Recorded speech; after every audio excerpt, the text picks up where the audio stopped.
no nii ja mis nüüd juhtus siis? Kerisin, midagi natuke nagu tundsin, mõtlesin jälle põhjas kinni, hüppas kohe siin ära ja et jala ette sain.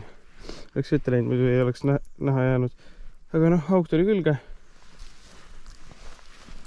Ja just kohe, see oli nagu nii välja kerimismoment. Noh, kus seal ante on nüüd midagi, ta tuli. Ta siia. Aga nii väike. Ja tahtis siis võtta.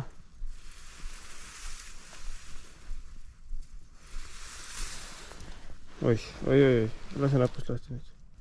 Nii, seda lanti. Mina ma just täna leidsin. Noh, mitte ei tahtnud, vaid võttiski. Aga, noh, ma ei tea, natuke on. Aga jah, see läheb nüüd tagasi. Ja siis vaatab edasi.